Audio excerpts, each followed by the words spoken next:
So, James, obviously, ever since Liberation Day, the stock market's been crazy up and down, but it looks like there's something a little bit more important going on when it comes to the bond market, because usually I've seen stocks go down and people pile into the bond market, so bond yields go down, and that happened initially, but now bond yields are going back up.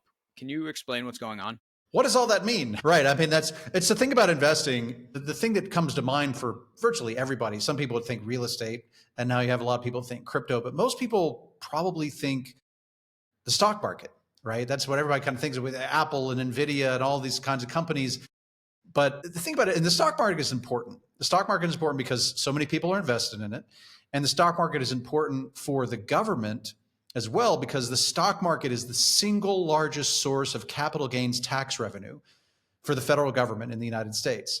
So the government, they've been saying the other day, they go, oh, well, we don't want the stock market to go down, but we don't really care if it goes down. They've been giving these speeches saying we're all about Main Street, not Wall Street. You go, well, hold on. The two are not diametrically opposed.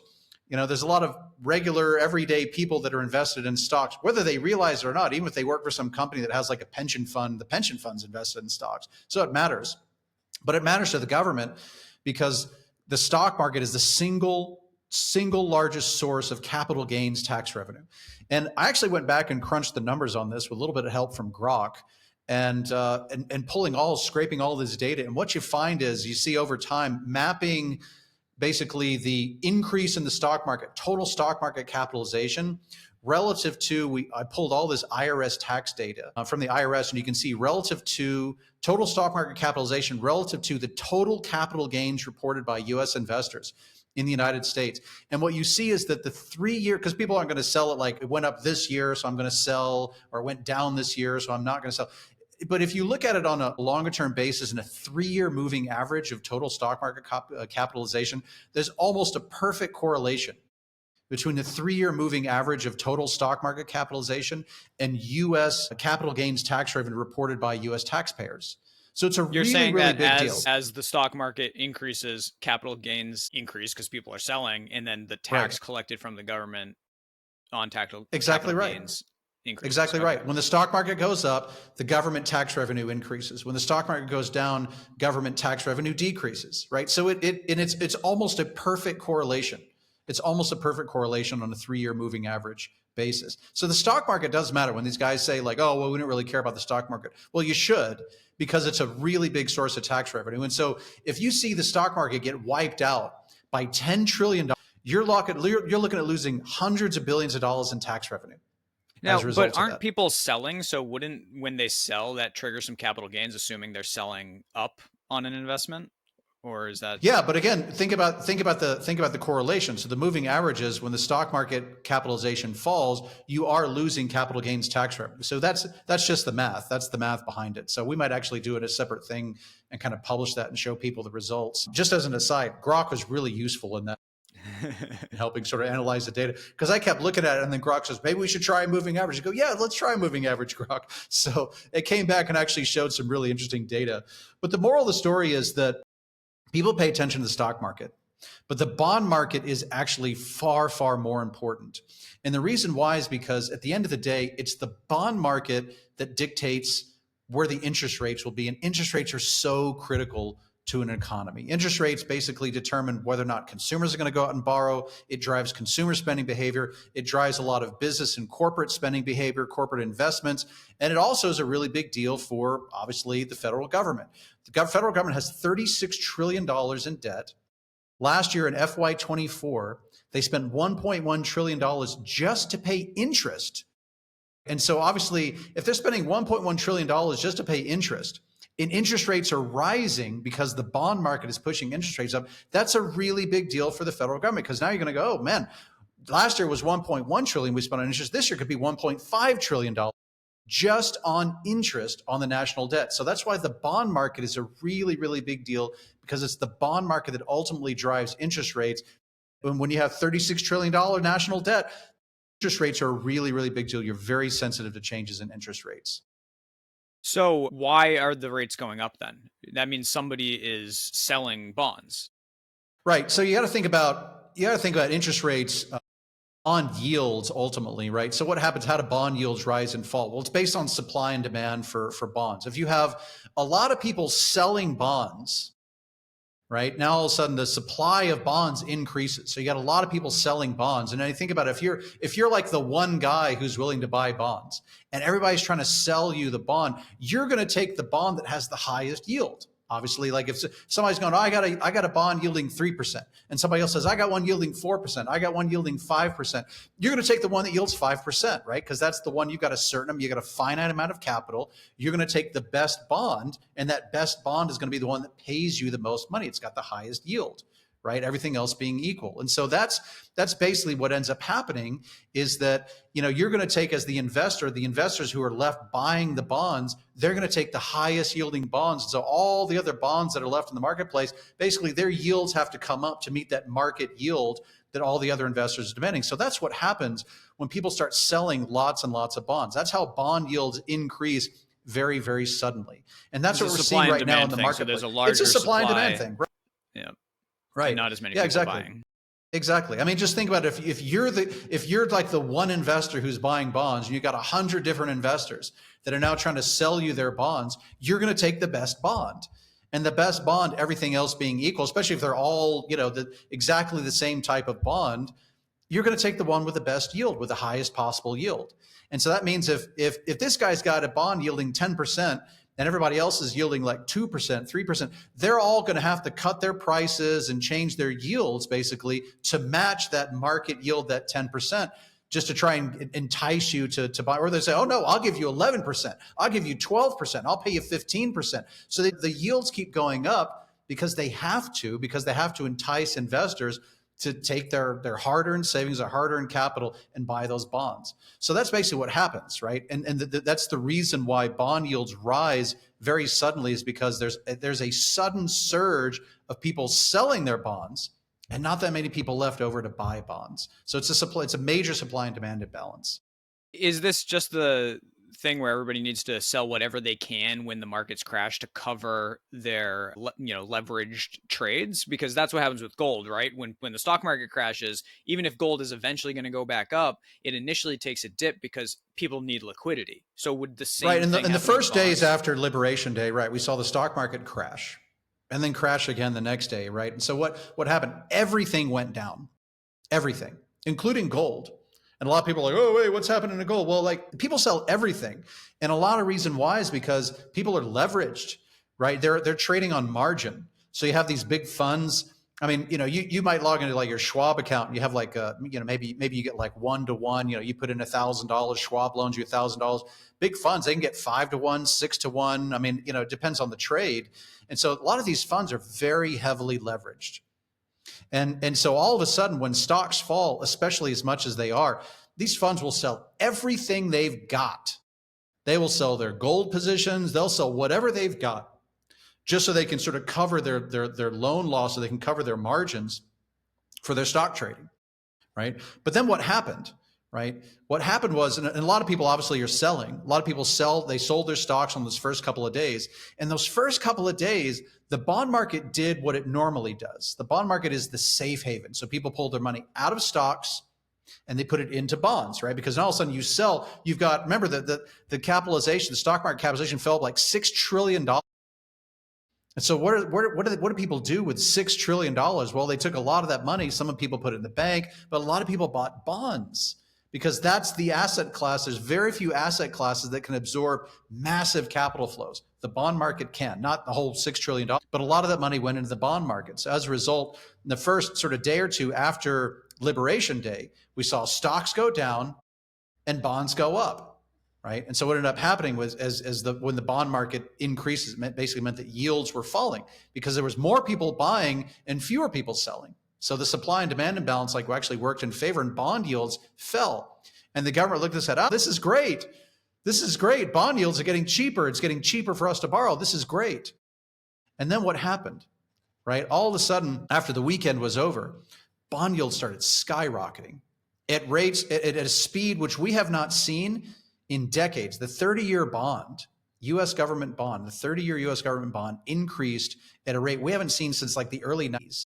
Hmm. And these bond yields, like they're not supposed to move that rapidly, so quickly, so much, so soon. And to see that, traders who've been around for a while go, oh my God, this is nuts. The 10-year treasury, which is another really, really big one, moved so quickly. And people are looking and go, there's something going on here.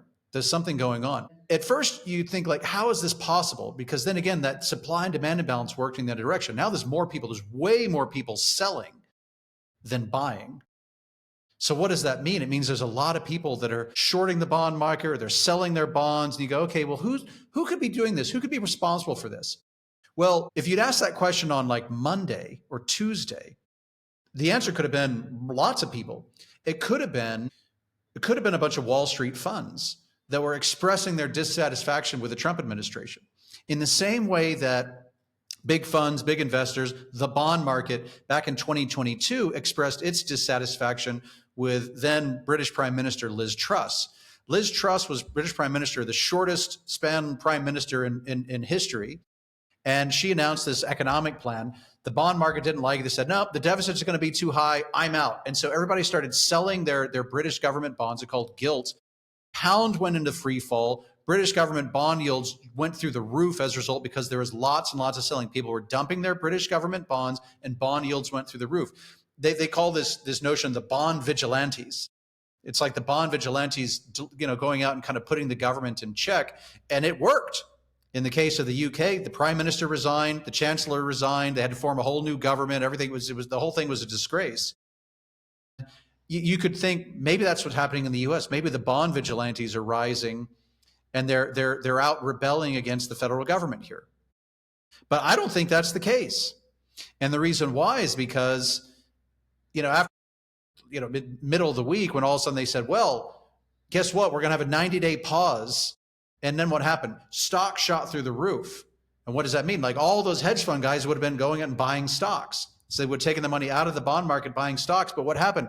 Bond yields kept rising, which meant that somebody was still selling bonds. Somebody was still dumping bonds. So it's not the Wall Street guys, because the Wall Street guys, all their money, they were busy buying stocks. They weren't focused on the bond market anymore. Well, weren't they taking the money out of the bond market though to put it into stocks?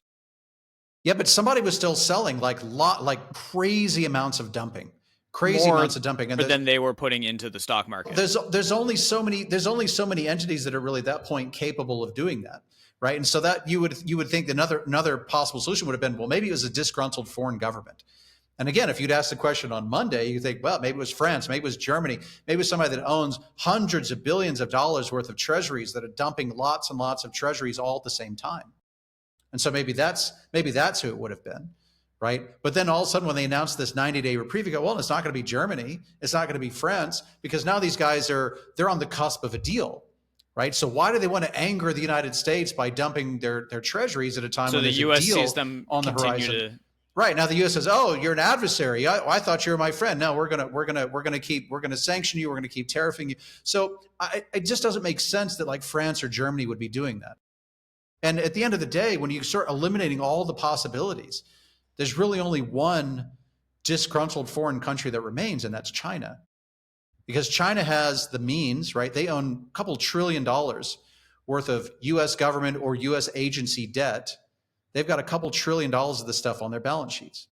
The People's Bank of China owns a lot of it. The government owns a lot. They have their sovereign wealth funds. All their corporates, all the big Chinese firms, I mean, all these guys, they all own U.S. government bonds or U.S. agency debt. And so these guys have so much of it. So they could easily sell $100 billion, $200 billion, and still have so much of it remaining. But they'd be able to sell enough to move the bond market, drive yields higher, and in doing so, send a message to the Trump administration, say, we can hurt you. Look at this. Look at this. This is nothing. This is nothing. This is just a little bit of our ammunition, and we can hurt you. We can drive yields higher at a rate you haven't seen in decades. We can hurt you. So watch out. Watch your step. That's the message. That's the message. Would they be hurting themselves at the same time and diminishing the value of their own? Of course, but that's what warfare is. All warfare is, I'm going to hurt myself and I'm going to hurt you, but I'm going to hurt you more. At least that's the assumption. Every battle plan is, my guys are going to get killed, but I'm going to kill more of your guys. There's no war in the history of the world where some army has zero casualties and completely decimates their opponent, right? That just doesn't happen. Everybody loses. In a war, everybody loses. And the Chinese know that, right? The Chinese know that. And so they also know, though, that they can say, well, we can spend a little bit of our ammunition here, their ammunition being their stockpile of treasuries, they can start dumping. And they know that financial investors, traders, speculators, algorithmic, systems, high frequency traders, all these guys, they're all going to pile on. So if all of a sudden you've got a big movement, somebody's dumping treasuries and yields are going up, the algorithmic traders, right? I mean, there's not even human beings involved. The algorithms are going to pick up on that and they're going to, oh shit, treasuries are plummeting, yields are going up. We got to get on this too. And so all of a sudden now you're going to get some Wall Street investors. You're going to get some foreign investors. I was reading that even like Japanese investors start selling their treasuries, and of course that's part of the momentum trade, right? When people, how many times do we see this play out with crypto? Crypto prices go up, up, up, up, up, and all of a sudden everybody starts piling on that bandwagon. It works the same way on the way down. Bonds start falling, basically bond prices and bond yields. When bond prices go down, bond yields go up. So bond prices start plummeting, bond yields going up. People pile on that bandwagon too. So China's the one that sets they strike the match and they set the initial fire, and everybody else is just fanning the flames, jumping onto that bandwagon. And so it makes yields go up even more, makes the bond prices plummet. And China knows that. And once China pulls all this money out of the bond market, they have to put it somewhere, though. So, do we have any indication of where that money would be going? Are they investing? Yeah, it's actually funny, and I got to give credit where credit's due. I hadn't actually given much thought to that. I was just looking at the implications for the United States, going, man, this is a big deal. You got a country that's $36 trillion in debt, spent $1.1 trillion just on interest last year, and now you've got bond yields surging, which is going to make obviously that interest bill even more expensive for the United States, and that bond yield surging at a rate we haven't seen in decades. That's a big problem for the United States. And we wrote about this a couple of times this week. And Peter called me yesterday afternoon, Peter Schiff, and he said, hey man, I think you're totally spot on with this. And he said, I've been looking at this too. And he said, I think that China is buying euros. And I thought, holy shit, that's right, man. I hadn't even thought about it. But Peter and I talked about it for like an hour yesterday afternoon. And I think he's right, because if you're pulling your money out of dollars, right, when you're selling treasuries, what do you get in exchange? You sell your treasuries, you get dollars. And the Chinese, their whole point is they're trying to sink the dollar. They're trying to sink treasuries. They're trying to sink the US government. So they want to get rid of the dollar. So what do? They buy another asset. And what's one of the only assets that they can buy out in the open market where there's enough volume and enough capacity that can absorb all those capital flows? It's the euro. So they took all those dollars and they bought euros. What happened to the euro? Went to the freaking roof. Went through the roof. I mean, remember, the euro was almost at parity back in January. Now it's like what, $1.11, $1.12, something like that. I mean, it surged so much, $8, $9, $10, boom, huge gap up. Huge gap up. And that's something that, I mean, it's a major move, especially for major currency. And the reason why is because somebody's selling treasuries, driving yields up, and in exchange for selling those treasuries, they get US dollars, then they sell those dollars and they buy euros. Now, what do they do with those euros? They're buying European government bonds. They're buying German bonds. They're buying French bonds. And, Peter's view, and he might be right about this, is that the Chinese are basically trying to cozy up to Europe now, which is very classic art of war, divide your enemy and all. They're cozying up to Europe. They're trying to drive a wedge between Europe and the United States. And they go into Europe and they're saying, listen, we'll prop up your currency, which is good for you because that's going to make your imports cheaper. That's going to help you keep inflation in check. We're going to prop up your ridiculous government bonds. Germany, announced this. We're going to have this debt bonanza. We're going to have $1 trillion in debt, trillion euros in debt. So we're going to go and beef up our defense sector and all this stuff. And China's saying, hey, we'll buy those bonds. We're selling our US government bonds. We'll buy your European bonds. So we'll finance all of your government expenses. We'll prop up your currency. We'll do all these great things for you. We're not going to threaten you with tariffs. We're not going to do all these ridiculous things. All we ask in exchange is you buy all of our useless trinkets that we're manufacturing in our factories, because the US isn't going to buy them anymore. We got to sell them to somebody. So we want you to buy all of our useless trinkets, and we'll prop up your currency and we'll buy your government bonds. And if you look at the data, that actually seems to be happening right now. But it's and I think Peter might be right about it. It's also a little interesting, though, because then the dollar falls, which is kind of what the administration wanted, because then that allows other countries to buy more US goods. So that trade deficit that they keep talking about would even out. So in the sense, wouldn't China be helping Europe buy US goods? Yeah, they might be, and I don't think this is what anybody wants, right? Nobody was sitting around. I mean, nobody's sitting around last year going, "Man, I hope we have a trade war." Like it's just there. That was said no central banker, no head of state anywhere in the world last year. Okay, nobody wanted this to happen. But I think if you're China, you're looking at this going, the Chinese economy is already on the ropes, was already having problems prior to this. And now these guys are going, oh shit, like all of our factories are going to shut down. We're going to have lots and lots of unemployed workers. You've got a very precarious sort of social situation where it doesn't really take very much, for Chinese people to get very disgruntled. I mean, their whole thing is they say, all right, we'll give up all of our freedom, but in exchange, you have to at least give us economic prosperity. So if that economic prosperity goes away because of a trade war, the CCP has got some big problems. So they're looking around going, well, what's our plan B? We don't really have one. So now they're very hastily trying to come up with a solution, which is, well, let's jump into bed with Europe. It's a big consumer market, hundreds of millions of people there. Maybe we can sell our useless trinkets to Europe, and in exchange, we'll take our money out of the dollar because we're also afraid of how the U.S. is going to escalate against us. And so what are we going to do here? We're going to take our money out of the US. We're going to give it to Europe. We're going to do all these things. And let's see if we can make a deal with the Europeans. It's a very sort of hasty plan B. But for the Chinese, it's better than no option at all. I think the Trump administration, by the way, probably going to view it that way, say, oh, hallelujah, the dollar's getting weaker, which for them is what they want. They view a weak dollar as a good thing, even though if you look at it from a macro perspective, a weak dollar does invite a lot more inflation. Now, from the Europeans' perspective, are they going to want to get in bed with China? Because I look at this, and the news I saw recently was that there's Chinese soldiers in Ukraine fighting for Russia. Russia's the big bad guy that Europe thinks is going to invade all of Europe right now, and at all costs they need to, fight against Russia. So wouldn't they look at China and say, no, thank you? Where our biggest concern right now is Ukraine, and we don't want anything to do with you. Yeah, I think you're right. I mean, does anybody really trust China? Does anybody really trust the CCP? No chance. No chance. I think if you're Europe and you want to play it cool, you go, yeah, sure, we'll take your money, and you sort of play both sides. You make a deal with the U.S., you take the Chinese money, and you just kind of keep doing your thing, right? You do what you do the best you can for Europe without making any kind of exclusive deal with anybody. If you're smart, that's what you do. And Europe is actually in a pretty good position right now because of this. They're getting lots of capital inflows. Their own money's coming back into Europe. But I don't think anybody trusts China. With respect to this issue in Ukraine, yeah, they supposedly found Chinese soldiers. China obviously denied it, said, oh, well, we don't know anything about this. But I mean, nobody believes that.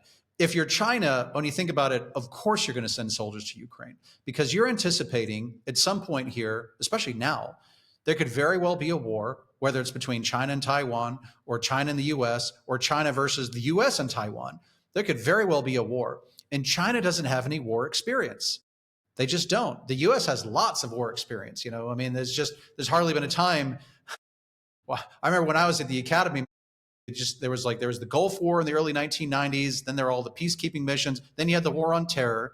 All these things we were sort of studying, preparing for all these different conflicts. They get into chasing around guys in caves, counterinsurgency warfare, all this stuff. And the nature of warfare changes, every sort of 10 to 20 years. Now the nature of warfare, and I think, if there were to be a war, warfare in Ukraine is obviously it's cyber, it's drone warfare, it's all these different things. A war between the US and China is going to be a lot of surface naval warfare in general, cyber, hypersonic missiles, and obviously drone warfare as well. And I think the Chinese are out trying to get real world battle experience and bring some of those lessons back to China to give themselves a leg up because they're looking at the US military and the Defense Department saying, these guys don't really have necessarily as much experience in real-time drone warfare. And so let's go and get some of that experience to give us a tactical advantage against the United States in the event of an armed conflict. So, it's clearly happening. I don't think, but the bottom line is, I don't think anybody trusts the Chinese. I don't think anybody trusts the CCP. I don't think Europe is. And if they're going to play it cool, if they actually want to be smart, I don't think there's a lot of smart leaders in Europe, but if they actually wanted to be smart for a change, they would take the Chinese money. They would sell the Chinese all these ridiculous bonds, and then they would just go about their business doing what's in the best interest of Europe, not what's in the best interest of China or what's in the best interest of the United States. There's a lot of moving parts there. What happens from here? What do you think is going to happen next? Escalations with China, getting back Yeah, I was together telling with you guys Europe? yesterday. I was telling you guys yesterday, there's been a lot of talk over the last couple of years, ever since the war in Ukraine started. And people were saying, oh, we're closer than we've ever been to, World War III and all this stuff. And, to be honest, I was never really too worried about that. I was never really too worried about it because I didn't buy the motives. I didn't really buy the history of it. I mean, clearly clearly the war in Ukraine, Russian aggression, all these things. I mean, there's clearly more of a chance of conflict than there had been before, but I didn't think it was really that high. Now I'm actually a lot more concerned about it. And the reason why is because history is very, very clear. I mean, the situation in Ukraine, that was something that didn't really have anything to do with the United States directly in terms of its direct interests, et cetera. Now you've got something that directly challenges the United States and directly challenges China. That wasn't the case in 2022, 2023, 24 with the war in Ukraine. And history is very clear on this point that trade wars can escalate into economic wars. And economic wars, which is what I think we're clearly in now, is you've got China now deliberately trying to hurt the United States by dumping treasuries. That's not trade war, that's economic warfare. And economic warfare very quickly escalates and can quickly escalate, if history is any guide, into limited war and full-blown war. I mean, this sort of stuff happens. I'm not predicting there's going to be a war, but what I am saying is there's clearly now a greater risk of that. And I'm not saying it's so likely, but it's much greater risk than there has been, even with the war in Ukraine. If you go to look at 2022, 2023, there's actually a far greater risk of real war now, because you've got vital economic interests of the world's two largest superpowers that are now being threatened mutually by one another. And if history is any guide, that is a very well-paved road to full-blown warfare. And we're already now beyond trade war, beyond trade dispute, beyond trade war. We're now in economic war. And in economic war, what would we see from here? Well, you could see expropriation of assets. Chinese assets, or assets in China owned by U.S. businesses, assets in the U.S. that are owned by Chinese businesses, the Chinese government, suddenly these get expropriated. You start seeing the federal government freezing Chinese government assets, collectively defaulting on Chinese-owned treasuries, Chinese-owned agency securities, the Chinese government throwing U.S. business executives, U.S. citizens in jail. I mean, all sorts of things. They say, oh, this guy's a spy, that guy's a spy. They start throwing people in jail. I mean, these things can escalate very, very quickly. They close, they eliminate visas, they throw people out of the country. And it's just so easy for these things to escalate. And, then all of a sudden the Chinese go, oh, well, then we'll just take down your power grid. And the cyber attacks start, all these different things that start taking place, and little by, all of a sudden the hot air balloons over U.S. military bases start coming in, and then you got some drones, and then you got and little by little, it's just that some shooting starts, right? And so this is how these things can very quickly spiral out of control. I'm not saying that's like for sure what's going to happen, but again, if history is any guide, trade wars can become economic wars, and economic wars can very easily become actual real shooting wars, conventional wars. Even though I think it's more likely that there's not going to be a war, it's certainly the chances of that I think are much higher than they have been. Even though the last couple of years people go, oh, World War III is going to happen. This is now you have the two largest superpowers on the planet directly threatening each other's vital economic interest. And I think one of the big ones is going to be, I think one of the canaries in the coal mine is going to be if China imposes pretty severe export controls on rare earth minerals to the United States, which is a vital economic resource that the U.S. needs. The U.S. has a lot of things going for it. It's got the farmland. The U.S. has some of the largest fresh water supplies in the world. It's got so much great technology and innovation. It's got energy. It's got, the cheapest energy in the world is U.S. natural gas. It is literally the cheapest energy molecule on the planet. All these things. China has to import so much, so much, but they got a lot of rare earths, man. And that's a vital economic resource. And so that's a canary in the coal mine. And so we can certainly hope that cooler heads prevail. But I mean, there's a lot of ways that this can escalate. And all of these are frankly destructive for the world economy, for the U.S. and for China. We can talk about maybe another time. We can talk about another time, maybe how it's possible that there actually is a method to this madness, that there actually maybe is a strategy here where the U.S. is going out of its way to try and isolate the Chinese, to try and hurt the Chinese and benefit the United States. And there is a pathway for that we can talk about another time. But, boy, there's a risk here. I was just going to say the, biggest concerning thing is that U.S. diplomats in China can't have Chinese girlfriends anymore. That was the latest thing that we talked about. So. Exactly. No, that's a real thing, though. That was the guidance that just came out yesterday. is Yeah, and it was no more sex in China. right, and it officially hasn't been announced. It was just the people on the ground were reporting that this was a thing they were told. But it is the first time this has really been a strong directive since the Cold War, because they had these policies obviously for Russia in 1987 to stop the Right. You can't spies have a Russian from girlfriend because she's probably a spy. Now you can't have a right. Chinese girlfriend because she's probably a spy. That's going to be what the that's going to be what the kind of the official stance of the federal government it is. A little bit creepy. What they were saying was, well, if you already have sexual relations with some Chinese lady, then you have to bring that to your boss, and your boss Ask your has to approve the. bureaucrat boss. Ask your bureaucrat if you can continue having sex with your Chinese girlfriend. Yeah. Yeah, And you can that's an give her the odd position to permission be. slip with some flowers. It's very Yeah, there you romantic. go. Yep. So All right. Well, thanks, James. I okay, man. appreciate the insights. All right, take it easy.